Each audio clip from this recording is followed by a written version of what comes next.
Mart'ta kutlanacak olan Nevroz hazırlığını sürdürüyor. Biz de milyonların her yıl akın ettiği gelip buradan tek sesle barışa aykırdığı alandayız. Sahne şu anda 21 Mart'ta kutlanacak olan Nevroz için hazırlanıyor. Sadece alan değil, kentin tamamı neredeyse Nevroz'a hazır hale gelmiş.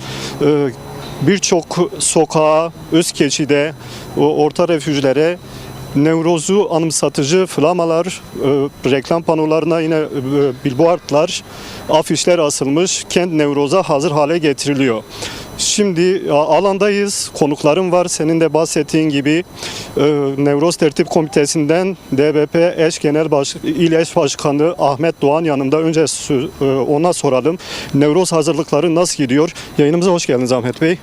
Nevroz alandayız. Her yıl milyonlar buraya gelip buradan barışa aykırıyor, Nevroz'u kutluyor. Bu yılki Nevroz hazırlıkları nasıl gidiyor? Yani biliyorsunuz biz ayın 9'unda bir deklarasyon yayınladık. Sizler de oradaydınız. O günden itibaren hummalı bir çalışmamız var. Yani bütün Ahmet'in ilçelerinde, köylerinde Nevrozlar kutlandı. Büyük bir coşku var. Büyük bir beklenti var. Daha doğrusu bu Nevroz'dan beklentiler, birinci beklenti önderliğin, Kürt halk önderliğinin özgürlüğüdür. Halkın beklentisi bu yönde, fiziki özgürlüğünü bekliyorlar. İkincisi ise Kürt birliğinin, en azından Rojava ile birlikte Kürt halkının birlik sağlaması, halk nezdinde en azından birlik sağlanması ve bu birliğin somutlaşması, en azından partiler nezdinde dört parça Kürdistan'da somut bir birlikteliğe dönüşmesini bekliyorlar. Aslında bu Nevroz'dan beklenen biraz bu. Bizler dediğim gibi bütün hazırlıklarımız tamamlanıyor.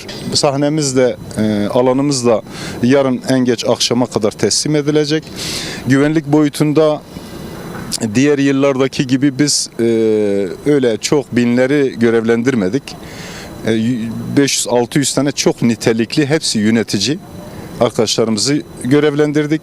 Koordineli bir şekilde bunların sözcülükleri olacak. Her kapıda halkımızın çok rahat giriş yapabilmeleri için özellikle engelli vatandaşlar, arkadaşlarımızın, insanlarımızın rahat girebilmesi için onun da en azından teknik hazırlıkları tamamlandı. Yine kayıp çocuklar için çadırlar, yine sağlık ekipleri gelecek. Geçen yıllara nazaran daha fazla ambulans olacak, sağlıkçı olacak. Onlara bir çadır kuracağız ani müdahale için. Yine diyelim ki benzer yaşlılar için yani yaklaşık 10 tane çadırımız olacak alan içerisinde, belli bölgelerinde. İnsanların gelip nefes alabileceği, rahat oturabileceği, dinlenebileceği alanlar oluşturacağız. Onun dışında bizim bu dönem yerel yönetimlerimiz başta olmak üzere tüm buradaki hazırda bulunan milletvekillerimiz, belediye eş başkanlarımız, meclis üyelerimiz, ilçe örgütlerimiz hepsi buraya görevli olarak, sadece halkımızın bu yıl çok iyi bir Nevroz geçirebilmesi için görevlidirler. Biz o günü aslında Nevroz'u sadece uzaktan izleyeceğiz. Halkımızın coşkusuyla biz moral alacağız. Onların coşkusu bizim coşkumuz olacak. Onların morali, onların halayı, onların o diyelim ki motivasyonları bizi de motive edecek. Yani biz tamamıyla hizmet edeceğiz. Halkımızın rahat bir Nevroz geçirebilmesi için biz hizmet edeceğiz. Hepimiz alanda bu şekilde görevlendirileceğiz. Biraz da içerikten bahsedelim. Kimler gelecek? Ne tür etkinlikler yapılacak? Biliyorsunuz bu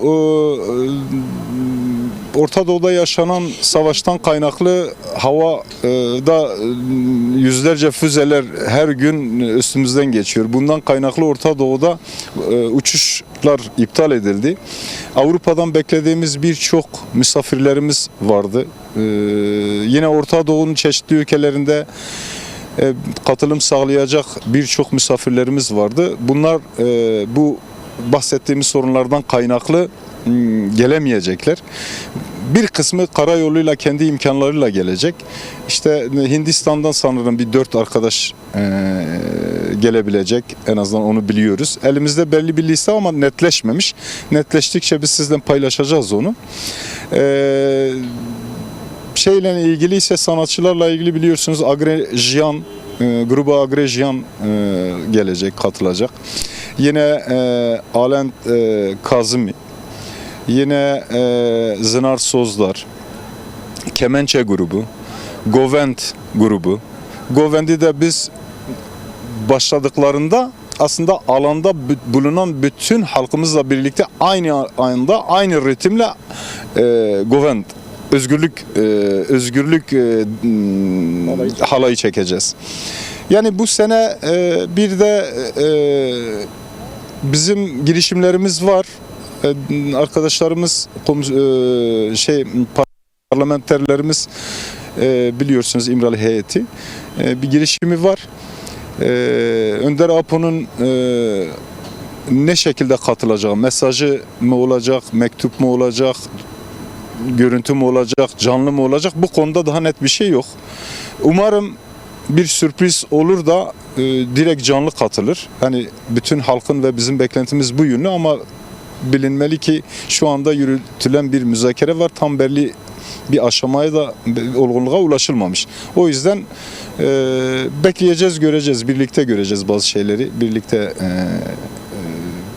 gözlemleyeceğiz. Ahmet Başkan, bilgilendirdiğin için çok teşekkür ederim. Çok teşekkür ederim. Nevroz Tertip Komitesi'nden DBP İl Eş Başkanı Ahmet Doğan Nevroz hazırlıklarını aktardı bize.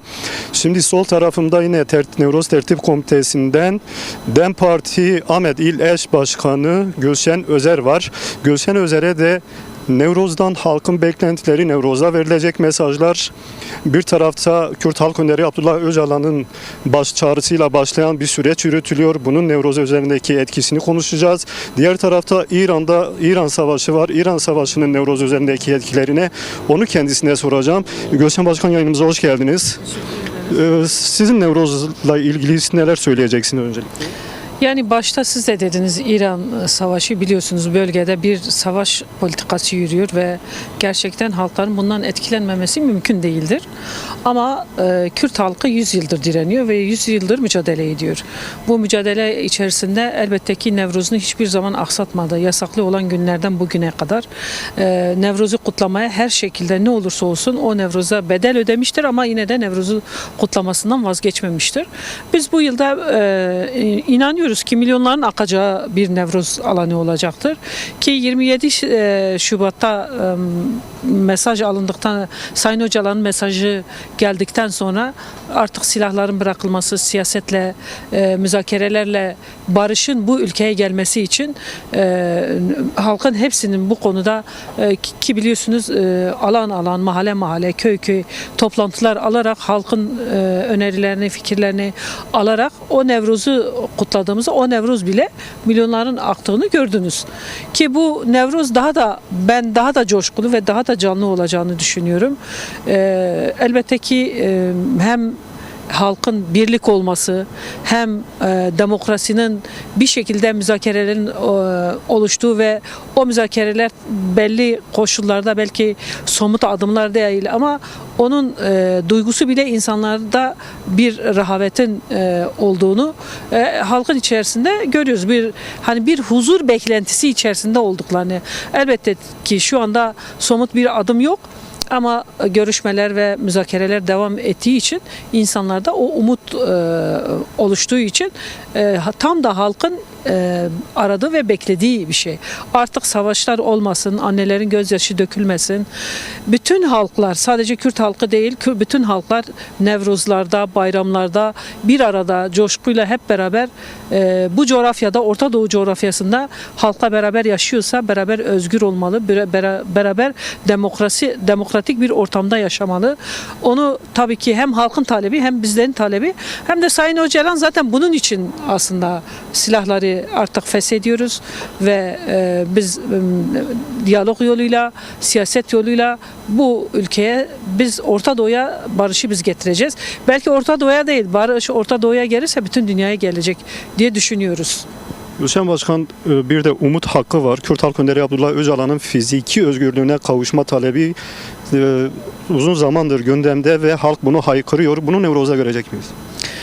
Yani inanıyorum ki zaten en büyük coşkumuz odur. En büyük isteğimiz ve halkın da isteği bu aslında.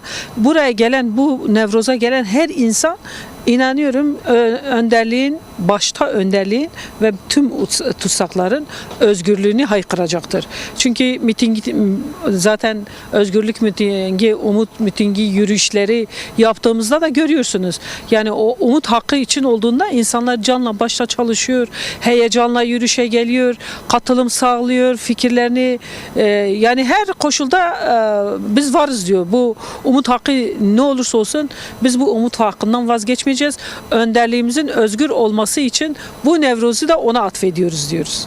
Yayınımıza katıldığınız için her iki başkanıma da teşekkür ediyorum. Başkanların da dile getirdiği gibi Ahmet 21 Mart Cumartesi günü kutlanacak Büyük Nevroz'a hazır hale getiriliyor. Bu Nevroz'da halkın öncelikli talebi Kürt halk önderi Abdullah Öcalan'ın fiziki özgürlüğüne kavuşması. Milyonlarca insan bu alanda bir araya gelip hep tek ağızdan Kürt halk önderi Abdullah Öcalan'ın bir an önce fiziki özgürlüğüne kavuşmasını ve Orta Doğu'ya, bölgeye, Kürdistan'a barışın gelmesini haykıracak her yıl yaptığı gibi. Bunları söyleyip sözü stüdyoya Selahattin sana bırakıyoruz.